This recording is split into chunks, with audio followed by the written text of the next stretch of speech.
الرجيم أنتم بيرمي مالك يوم الدين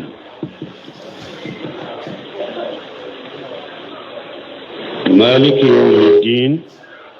مالك من فلان صفة لله ما أنكتو دودي عليه يوم الدين ينكو يوم القيامة هو يوم القيامة كو يوم القيامة قيامة دوم مربغي على دين دين أبنا قرآن كنو دين مانا الججاو دين بنا قرآن كنو فنا أقول دي بالفعل كوالي بارا دينو قرآن كنو يرو دولا سرالي دينو koro do fana wore bala qur'ana kono akoro do e koy ka bara me ya la nyini be sarali do dinu e bara yoro mi lakum dinukum waliya din aka bara ya taye ga bara intaye dini wo yoro la we bara de me ya sarade do ko sarali do ko marabagay ala de anko diya marabaga yala de lagara marabaga yala me munna aye lagara marali de fo ama diya tafo parce que ala kam marali be bange qiyama kene de ka kabila kene kay diya kuna la be marali de me marali kala wore ubea mogo bu wele marali kala were bu yere wore marali kala we me lagara ote marali be kala kilempe ure taye wori yato qiyama do ni ala bora la resuka na yana qiyama kine ka be kiru tige awatini ay abafo liman al mulku al yawm aina muluku dunya aina al jabbaruna aina al mutakabbiruna liman al mulku al yawm qiyama kine ka ala bafo jiya marasake ubemi jiya yere bonya bago bemi jiya yere sago kelaw bemi bi marali e jontaay limanu limuluko yom bi marali e jontaay ala ben nimfo aba fo jabu bagate so ala yere ba fo lillahi alwahid alqahhar lillahi alwahid alqahhar aba fo bi marali nyere tado ne ala mi nyem masakele ne ala min ye karaba masay donc marali kala munum be wuluti ye qiyama keneka marali beke abebeke ala kelem tole taye wode ya to ye qiyama ta kare ko malik yawmiddin ni malik karancho ko fula bala qur'ana kalamba ko golo maliki ani maliki ni karancho ko fula yin farla nyugon ka ba yiranna alay masake de alay marali kala de farla masake de atogo de fone ko maliki atogo de maliki amran kutu bala fone masake do parce que jiya kono mogo do be eye masake ibafu masake maliki marali kala do mi togo te maliki ini mogo do fone soro jiya kono togo e maliki me marashita bolo no beye ñogon soro ala togo de maliki ala be masake de fana maraliki la de don masake de don ni togo fulay kalan togo fulay farla ñogon ko bode yira ala togo de maliki pe ala masake de o fula be o de yira maliki yawmiddin o min fule Ninya iranna aye saka kunu ani sarale aya sabati anjo defo anko qur'ana tobe kuma fi mo fe na doni be suratul fatiha kono qur'ana be kuma ka ko qiyama do ala be besara afuleya ko ala be besara maliki yawmiddin ya iranna ko dombe na min ye qiyama do e ko ala be sara dike abe mo kunu abe mo sara bon nini fora kona ko malik yawmiddin ko yawmal qiyamah do sarali do marabagay alaye abe minyira hada madenna fana ika barake nindonye mo kilen ki jantu ire la ika barake qiyama yede pesiki be sarai ayayi ambe kunu ambe sara abayira hada maden kilen ne jantu ire la ika barake nindonye ni maliki yawmiddin iyyaka na'budu wa iyyaka nasta'in iyyaka na'budu ambe e ala kelim de bato anta fo bato ni ne alate al ibadatu kalimatun jami li kulli ma yuhibbuhu Allah wa yarda min al aqwali wal af'al shawr shirabun tamiya ko al ibada ako akoro munye ako kuma de do kuma gorobali de do akoro de fenwo fende kadi alay fenwo fende kadi alay ko ke o kera kuma kanye o kera ke wale ke wole to ko bato bato fane munye ki yere majigi alay bato de kayere kolo ki yere majigi alay alay nyamara ni minye ki kolo ko ke alay fatanya ka bo minna ki kolo ko toy ibafu ninde mako al ibada ambe bato beke ala de kanyere kolo alay ni alay nyamare min namba ke ni alay am fatay min namba to wodo to ko bato wodo ya to yere majigi koso ibe hada madenye ika fari kolo la ika yuro min be sanfe fari kolo la katami fari kolo to beka ika yuro min ka boy bolo katami fari kolo to beka ibe ta obi duguma ko bila cencenka alay ni nyi dawe ada maden bi yeda de bi sante katami farkolo beka I kan yeda kabboy makate farkolo to kam me beta nyeda bo I beta asugudi bogola kata bir ale kasugudi bogola ale parce que yere majigi min foriya kanabu ande ay ala telem to de pato ante foy pato ni e ala te iko fana wa iyyaka nasta'in ambe de menyini e ala de fe ambe de menyini ala de fe bun kasiru ko kacha qur'ana kono ala be nunu fula fara nyon ka qur'ana kono ni ala ce bato ko dusku kala si bato ka ke alaye do yere kanya na maya fana ika dilo alala ni bato kala si alaye yere ki kanya na maya fana dilo alala fa'budhu wa tawakkal alayhi ko be aya wala kono ay ala bato aka ko da alaka bato ke ala kelimtu ye iki ka ko da ala kelimtu ka ika demeni ni ala de fe ande demeni ni e ala kelimtu de fante demeni ni fe ngore fe ni e ala te bo ni mogo do ko ma aw ko deme kanyi ni ala kelimtu fe munna abe aya kono wa ta'awanu ala albirri wat taqwa ayo nyogon deme hera ko kelila aka nyogon deme ka haramu toye ala yire ko ambe an ka nyogon deme aw ko an kana deme ni foyi feni ala te ani fana cidin ko ta'inu rajulu fi dabatihi fatahmiluhu alaiha aw tarifau lahu alaiha mata'ahu sadaqa cidin ko ni mo do deme aka dabala aka daba murtula bolo ya deme aka dabala a ube ya deme ka kamina unta ka abla ka daba ka ya dimala ko ye sadaka tike me akku fana kan kana deme ni ala fe ci den fana ko ibe se ka mo do deme ma nyogon deme ci den nyafo ka nyogon deme ala yafo aw be nunu minni aya fara nyogon ka cogodi wa iyyaka nasta'in amba fo ho deme ye cogu ya fulade deme minni ala de kere kere na ye ni dampe mbarate oye o deme be nyini ala kelimtu de fe mais ni deme ni hada maden se ko bala ibe se ko deme ni hada maden fe mais deme min be nyini hada maden fe saratu bala an yakuna qadiran shahidan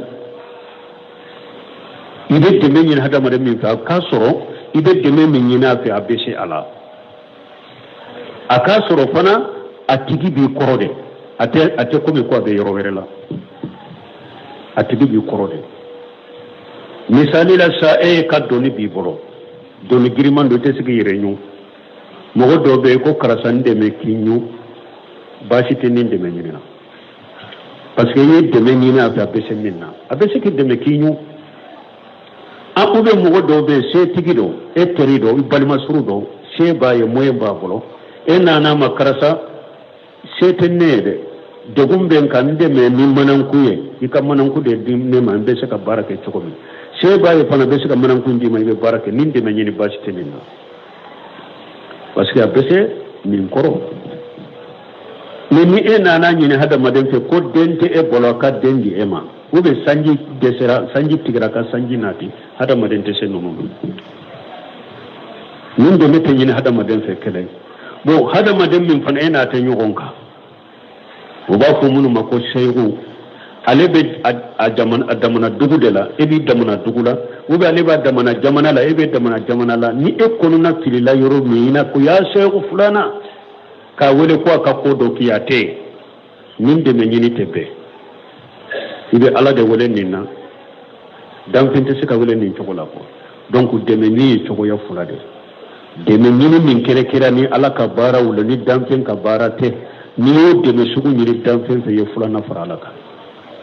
o bɛ dɛmɛ bɛ ɲini ala kelen pewu de fɛ dɛmɛ ɲini cogoya filanan danfɛn se bɛ min na a b'i kɔrɔ a se b'a la a bɛ se ka min kɛ ka dɛmɛ ɲini a fɛ a k'o k'i ye fɛn tɔw la dɛmɛ bɛ ɲini nin cogoya fila de a cogoya dɛmɛ ɲini nin cogoya fila de don idina sirata almustaqima i kan kanda ka taa sira ma sira min tilelen don fihi qira'atan bisini wa bisadi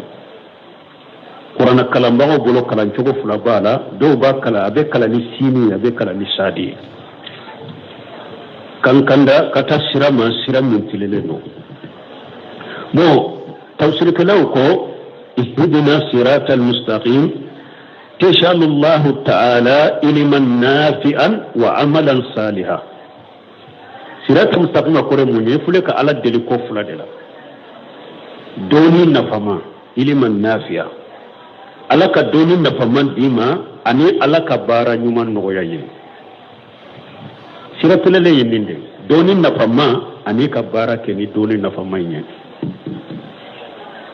mɔgɔ ka bili hakili la i bɛ min fatiha kala i ka farida minnu na i b'a kala i ka nafila minnu na n'i sera nin yɔrɔ la a bili ka hakili la ko i b'a kɛ ka ala deli ko fila de la ala ka dɔnni nafama d'i ma ala k'i garijɛgɛ baara ɲuman fana la i k'o kɛ ka baara kɛ n'i ka dɔnni mustaqima i o de donc nin y'a yira na hadamaden fanga t'i la dɛmɛ ɲini ala de fɛ ni ala bato toujours dɛmɛ ɲini ala fɛ ala k'i sabati o de y'a to ciden yɛrɛ ya allahumma ya muqallibul qulubi sabbit qalbi ala dinika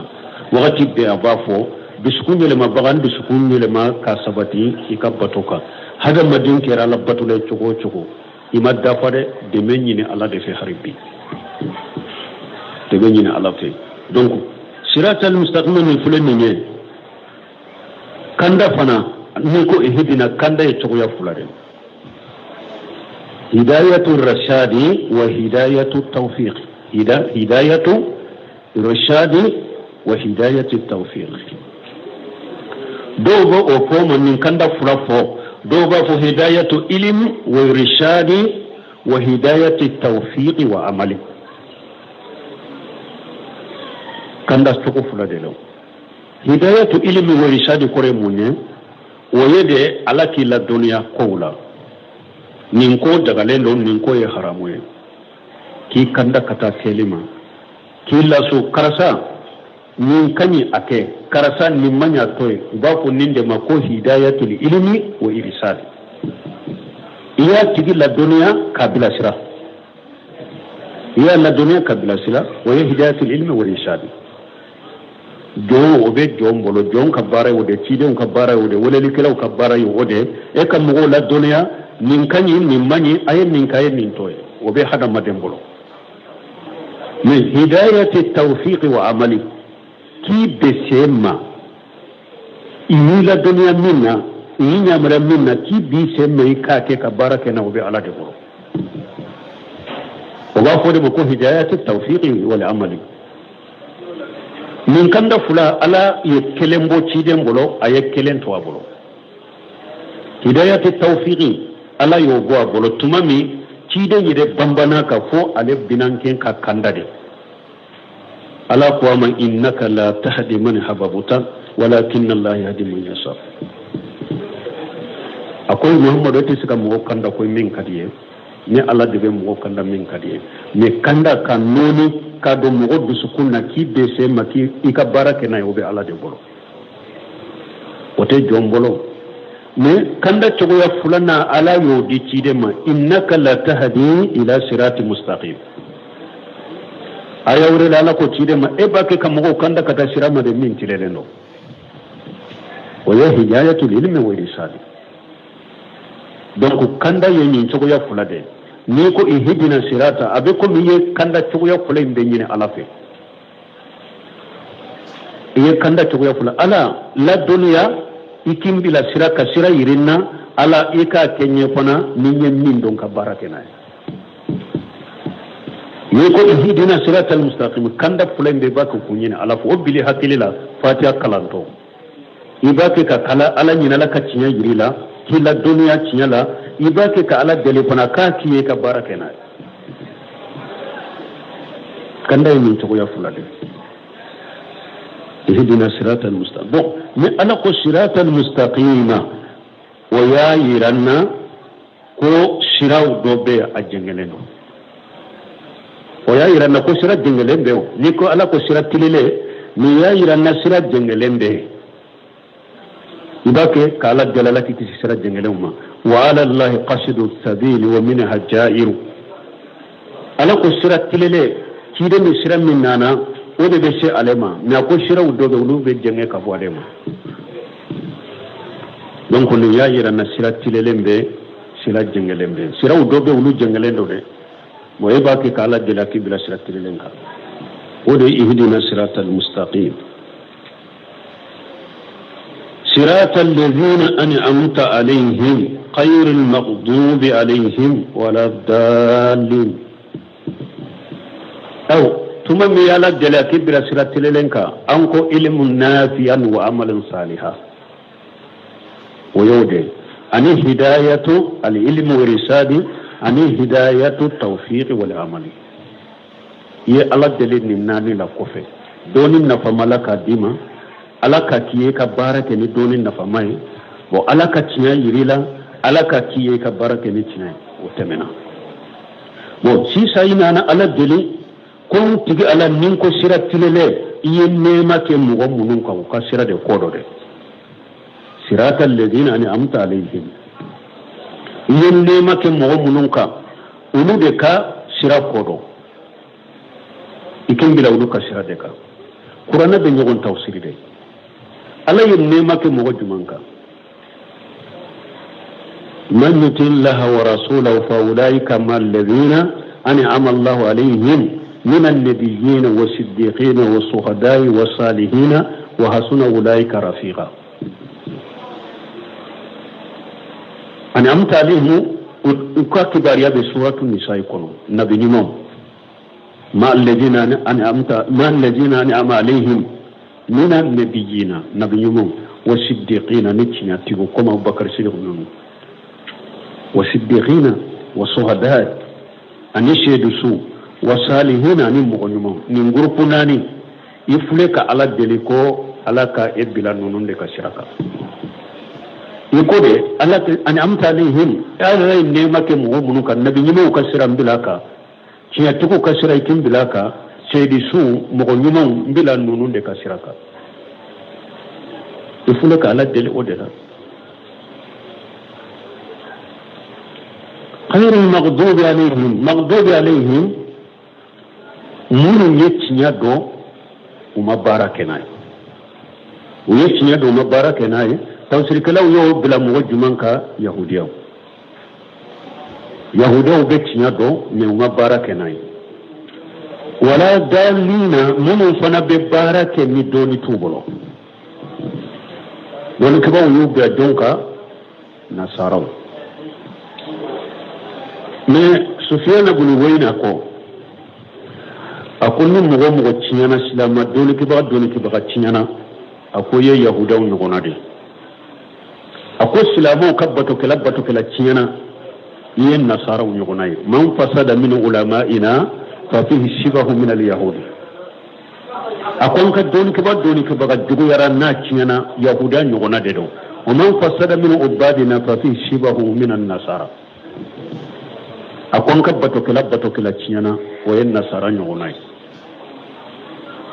yahudiyo ala dimina kurumun na uye cinya do banna kake e wasilama min fana niye cinya do yi banna kake ala dimina bi fana kuru ini yahuda be kelenya nasara wala kuma filibantum na pasigo bake ka ala bato jahiliya de ka otaki ka ala bato ni doniye ni silama min fana ko be ala bato ni doni te e fana be ko min nasara de bo nasara fana dallina utundo wakati juma tuma mitide machi mais ciiden kofe nasaraw fana ye tiɲa dɔn tant que n'olu fana ma limana ni ciiden ye kaso ciiden taama i ni yahudaw bɛɛ kelen ye u bɛɛ ye magdubi alehum de sisan parce que u fana ye tiɲa dɔn u banna de u ni yahuda bɛɛ kelen ye sisan ala diminen b'u bɛɛ kɔrɔ bon min sora laban na ya a ye jamakulu tila 3 ye jamakulu fatiha ye jamakulu tila 3 ye anko fulo nko aye tawhid tila 7 ye ayo yoro famwa alhamdulillah rabbil alamin tawhid rububiyya arrahman arrahim tawhid al-asma wa sifati iyyaka na'budu wa iyyaka nasta'in alhamdulillah rabbil tawhid rububiyya arrahman arrahim tawhid al-asma wa sifati iyyaka na'budu wa iyyaka nasta'in tawhid uluhiyya ka ala kelim to bato foy kana fara alaka tawhid matila 7 wa fatiha ma tawhid la 7 wa fatiha ya ayira fana ko sara libe lagara ayo fana fawe yo fo maliki yawmiddin wa fatiha nana jamakulu tila 7 jamakulu min ala ye nema tuka munu nyetinya do uye barakenai jamakulu fulo yoye jamakulu fulana munu nyetinya do banaka barakena ye tabulo wore uta oye jamakulu fulana maghdubi alaihim jamakulu sabana ulu fana be islamiya kono to barakenu kunye utedere la nyine qur'ana utedere la nyine hadisa ni fa sorote ni ba sorote ni muke sorote ni mugo folo sorote atenya nyini ube baraka uchoko kate qur'ana mugo tila ni tila yoroma 7 suratul fatiha laba aye mugo tila 7 wala kafin mugo be ka ke kelenya be te shiga ke kelenya munun be shiga ke kelenya cinyaka ulu ka ke kelenya cinyaka mu mugo sitte shiga dinya fara jama be fara nyogon ka ke kelenya tanki ala de yo fara ala de mugo tila suratul fatiha mugo tila 7 ye munun be cinya do uye baraka nayi munun ye cinya do bannaka baraka nayi munun makala ire doni tu bulo be barake ni kunye kunfimbara mugo yen groupe sabare no kadiye san plan comme ça no fawjan ya fo chogo mi fatiha labaya aye wa doni ke bago tila 7 fatiha labaya aye doni ke bago tila 7 anko ihdina siratal mustaqim ilman nafian wa amalan salihan doni ke bago munun ye cinya do uye barake ni doni oye groupe fulay fulanna doni ke baga munu ye doni do ma baraka nay oye maghdub alayhim ukala nade ukala nendo de ne utake ka baraka no ka kalanye oye groupe fulanna maghdub alayhim groupe sabana munu doni tu bolo ubake ka kuma silamiyala ube baraka silamiyala ka soro doni tu bolo oye groupe sabana ku yere ke doni ke baga doni tu bolo ninde groupe sabanay fatiha ye doni ke baga utila kata tila yorma 7 doni ke baga mi doni babola ye baraka na ka doni ilman nafi wa amal salihah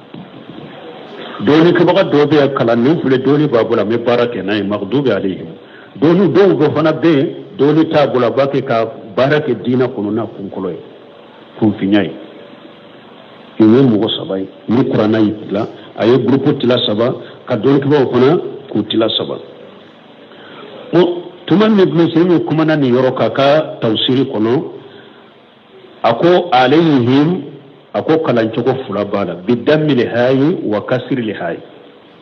alayhim عليهم أقول كلام شغل فلان بيبي قرانا كلام شغل ولو فلان قرانا جينا حرف ولو فلان منا قراءة السبعية أقول من كلام شغل فلان بيبي قرانا كلام شغل ولو فلان عليهم أني عليهم بدم الهاي وكسر الهاي من أقول من سميه بلا سرالي دوكيا أقول مغو كلام شغل من دونين بقرانا كونو نبيبا دو أقول ني إبي كلا جمانية نوبا لامي وبي ني إبي كلا جمادية كلا نشوغو من دونين دو قرانا كونو يكا كلا نكي أوكا بيتي كلا نشوغو من دو كانو فو جماي كانو فو جمان يانا كانو كلا جمان يانا كلا نشوغو من دو مساحتي كونو ني بيبا دو ني بي كلا نكي موغي كلا نكي أوتلا ني بي كلا نكي جماي ني بي ساليني جماي كانتا كلا نشوغو لا جماتي كلا نشوغو من دو bebe kalan cogo min do kalan ke wode kono ako ko dama do koso a folo parce que mogo caman be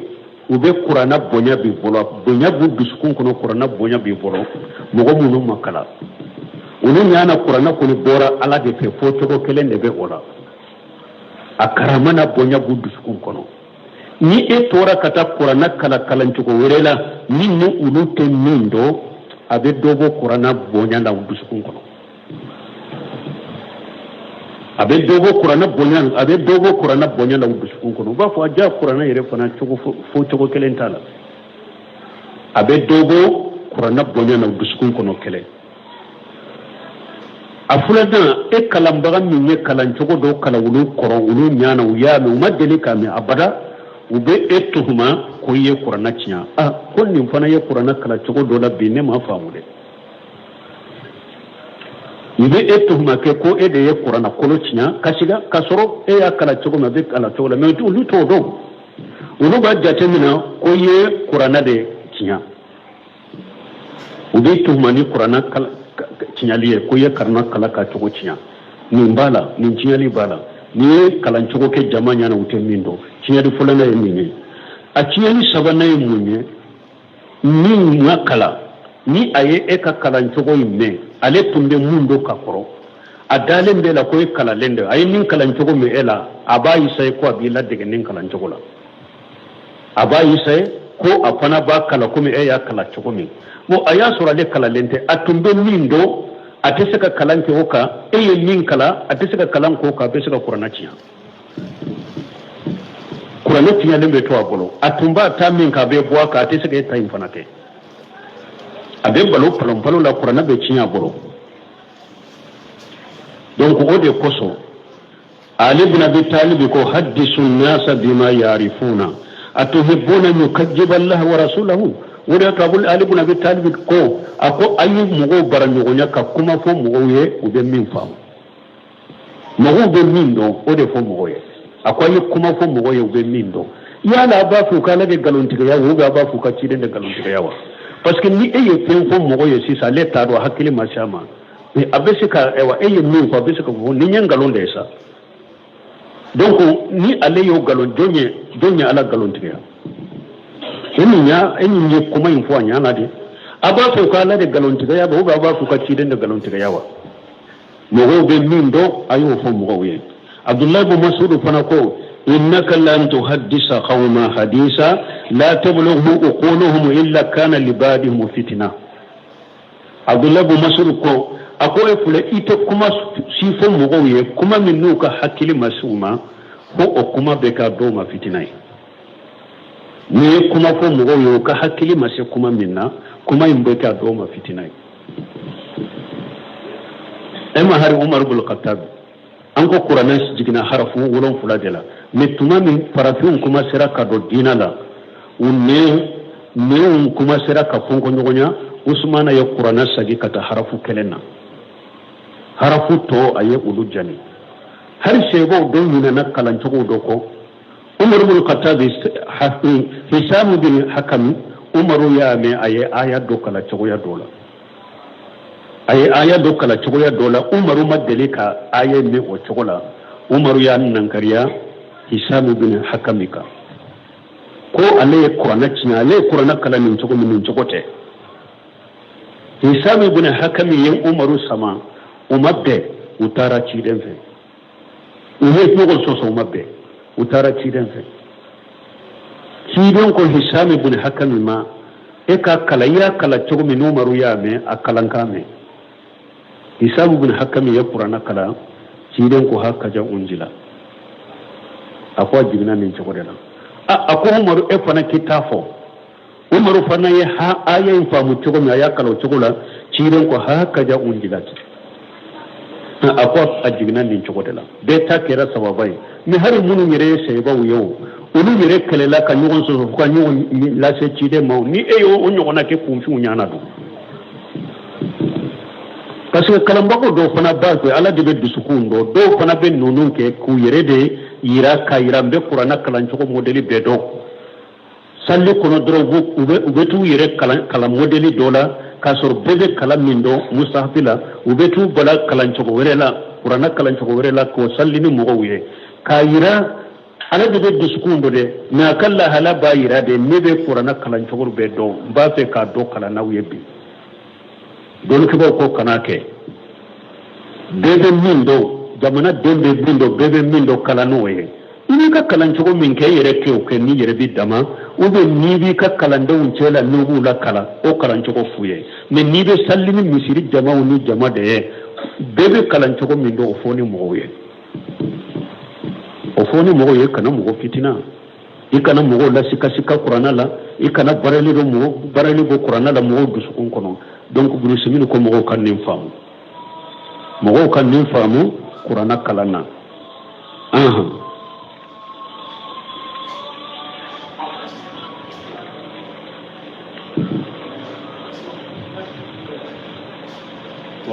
wati kini asali kalle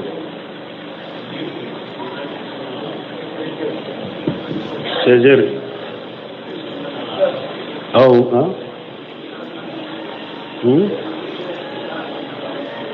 aw bese ka to ke so ni ala don wore ira nambe suratul baqarata inshallah